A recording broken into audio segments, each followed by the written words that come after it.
Hello viewers, இன்னைக்கு நம்ம பார்க்க போறது One Piece episode 1098 part 2.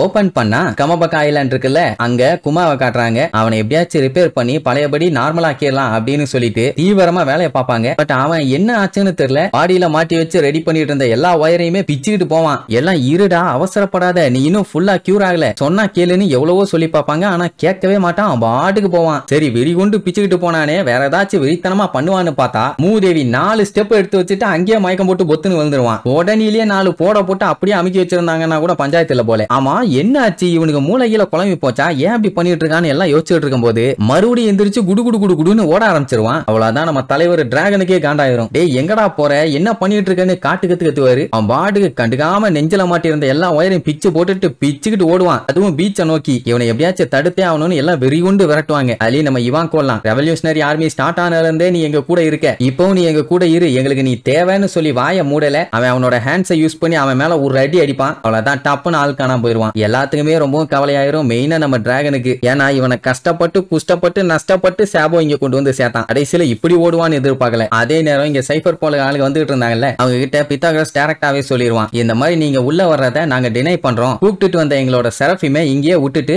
அதுக்கப்புறம் நீங்க போயிருங்கப்பா. ஆக்சுவலா அந்த குமா மாதிரி ஒரு சின்ன பையப்பானே, அந்த செரஃபிம் இப்ப அவங்க கிட்ட தான் இருக்குது, அதனால அப்படி சொல்லுவான். சரி இப்போ உள்ள வரக்கூடாதுங்கிறதுக்கு ஏதாச்சும் ஒரு ரீசன் சொல்லணுமே. மேட்டர் என்னன்னா, இப்ப இவங்க பிசினஸ் விஷயமா ரொம்ப சீரியஸா பிஸி ஷெட்யூல்ல வேலை பார்த்துட்டு இருக்காங்களாமா. அதனால டிஸ்டர்ப் பண்ணாம உங்க பாட்டுக்கு இங்க இருந்து போயிருங்க அப்படின்ட்டு உள்ள வராதீங்கன்னு டைரக்டாவே சொல்லியாச்சு. ஹக்கு இருக்கானே, எடுத்தோன்னு எதுக்கு பஞ்சாயத்து பண்ணுன்னு. இங்க பாருங்கப்பா, நாங்க இங்க வர்றதுக்காக ரொம்ப தூரம் டிராவல் பண்ணி வந்திருக்கோம். வழியில ஃபுல்லா ஒரே பனி, பயங்கரமா குளிருது. நாங்க ஐலாண்டுக்கு வந்து ஒரு காஃபி குடிச்சிட்டு அப்படியே ரிட்டர்ன் கிளம்பிடுறோம், கொஞ்ச நேரம் தான் வந்துட்டு நாங்க அப்படியே போயிருவோங்கிற மாதிரி சொல்லுவானா. ஆனா பித்தாகரஸ் அதுக்கு மேல உசாரு, ஒன்னும் பிரச்சனை இல்ல, நாவல் பிரான்ச் G14 பக்கத்துல தான் இருக்குது, நீங்க அங்க போய் நல்லா 4 நாளைக்கு படுத்து ரெஸ்ட் எடுங்க அப்படி இப்படின்னு பேசி சமாளிச்ச உடனே செம்மையா கடுப்பாயிருச்சு. உடனே அந்த லுச்சி, நீ டாக்டர் வேகா பங்கான்னு கேட்டவன ஆமாம்பா. உடனே லுச்சி பாத்தீங்கன்னா ஒரு பெரிய பிட்டவனை போடுவான். என்னன்னா, இதுக்கு முன்னாடி இவங்க ஆளுங்க இங்க வந்து மறைஞ்சு போயிட்டாங்களாமா. அது எப்படின்னு கேட்டவன இவங்க எல்லாத்துக்கும் ஷாக்கு, அது எப்படி பாசிபிள், அந்த மாதிரிலாம் எதுவுமே இங்க பஞ்சாயத்து ஆகலையேன்னு. ஷக்காலாம் இல்லவே இல்ல, அவன் பொய் சொல்றான்பா. சரி அப்படி யாரு மறைஞ்சு போனா என்னன்னு கேட்டா,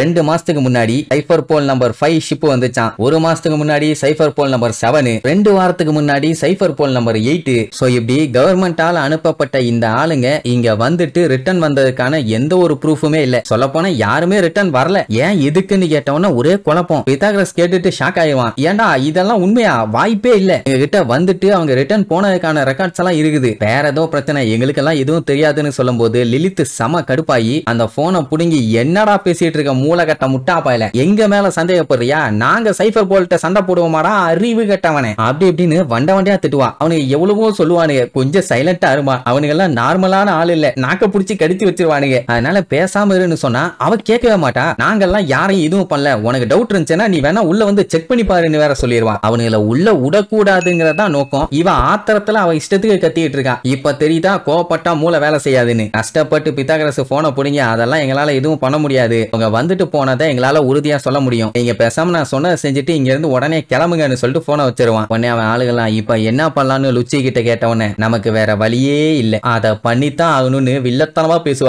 அதாவது உள்ளுக்குள்ள அடிதடியோட இறங்க போறாங்கிறத இன்டைரக்டா சொல்றாங்க. அதே நேரம் இங்க வேகா பங்கு என்னென்னலாம் பண்ணான்னு சொல்லி நம்ம ஆளுகிட்ட சொல்லிட்டு இருப்பான். அதாவது அவனோட லேபே இதுதான், சொல்ல போனா இந்த ஐலாண்ட்ல தான் ஃபியூச்சரையே அவன் கிரியேட் பண்ணியிருக்கான். இங்க கிரியேட் பண்ண எல்லா விஷயமுமே கவர்மெண்ட் கிட்ட பணத்தை வாங்கி 6 மாதம் ரிசர்ச் பண்ணி கண்டுபிடிச்ச கண்டுபிடிப்புகள் தான் இதெல்லாமே. அதனாலதான் இந்த இடமே இந்த அளவுக்கு டெவலப் ஆயிருக்குது. எக்ஹெட்னா சும்மாவா, எப்பவுமே மாஸ் இல்ல, டெக்னாலஜில அடிச்சு நவுத்துவோம். ஏன் இப்ப கூட ஐடியாஸ் எல்லாம் என் மண்டையில அப்படியே பொங்கி வலியுது, என்னால ஸ்டாப் பண்ண முடியல. கவர்மெண்ட் ஆளுங்க எவ்வளவுதான் ஃபண்ட் இப்ப எனக்கு கொடுத்தாலும் சரி, அது சுத்தமா பத்தாது, எனக்கு இன்னும் வேணும், நான் நிறைய கண்டுபிடிக்கணும்னு கத்திக்கிட்டு இருப்பான். இதை கேட்டுட்டு நம்ம ஆளுகளும் கூட சேர்ந்து என்ஜாய் பண்ணிட்டு இருப்பானுங்க. மேட்டர் என்னன்னா, வேகா பங்குக்கு ஃபியூச்சர்ல டெக்னாலஜியை தாறுமாறா கொண்டு வரணும், அதுவும் அவன் இதை பண்ணணும்னு அவ்வளவு ஆசை. சரி அப்படி என்னதான் புதுசா கண்டுபிடிக்க போறீங்க சொல்லுங்கன்னு கேட்டா, இந்த உலகத்துல எல்லாத்துக்குமே நான் ஃப்ரீ ஆஃப் எனர்ஜி கொடுக்க போறேன்னு சொல்லுவாரு. லூஃபிக்கு ஒன்னும் புரியல, எல்லாத்துக்கும் ஏதோ ஒன்னு கொடுக்க போறீங்க அவ்வளவுதானே. ஆனா ஜிம்பைக்கு புரிஞ்சு போச்சு. பட் இது ரொம்ப ரொம்ப சூப்பரான விஷயமாச்சே, இதுக்கு எனர்ஜி எனர்ஜியை எங்க இருந்து ப்ரொடியூஸ் பண்ணுவீங்க? அதுக்குன்னு ரிசோர்சஸ் தேவை.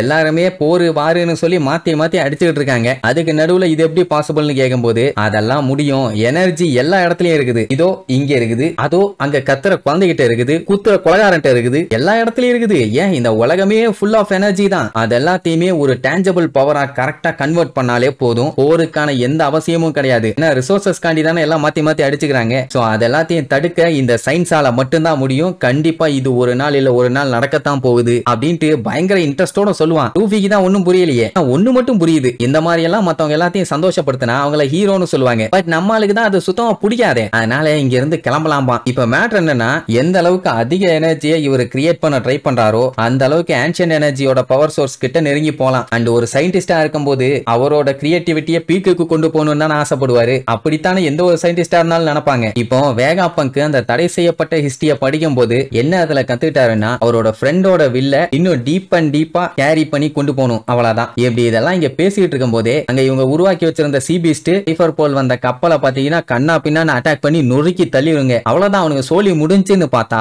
இங்க ஊருக்குள்ள கண்ணா பின்னான்னு வெடிச்சு செதறிட்டு இருக்கும். எவ்வளவு பெரிய பிளாஸ்ட். இப்ப என்னன்னா, நம்ம தலை கலன் இருக்க தலைவர் இந்த மாதிரி தடை செய்யப்பட்ட ஹிஸ்டரியை தெரிஞ்சுக்கிட்டாரு இல்ல, இன்னும் அவர் டீப்பா போய் எல்லா விஷயத்தையும் தெரிஞ்சுக்கிட்டா அது கவர்மெண்ட்டுக்கே பஞ்சாயத்து. அதனாலதான் ஓஹராவை அழிச்ச மாதிரியே இப்போ வேகாபங்கையும் கொல்ல போறாங்க. நான் என்ன பண்ணுவேன் ஏது பண்ணுவேன்னு மனுஷன் தொண்டைகளியே கத்திட்டு இருப்பாரு. நம்ம ஆளுங்க இருக்காங்கல்ல, ஆனா மொத்த சைஃபர் போல வந்திருக்கானுங்க. எவ்வளவு பெரிய சண்டை நடக்க போதோ. சரி, இந்த சண்டை எந்த அளவுக்கு உக்கரமா போகுதுன்னு அடுத்தடுத்த எபிசோட்ல பார்க்கலாம். டாடா.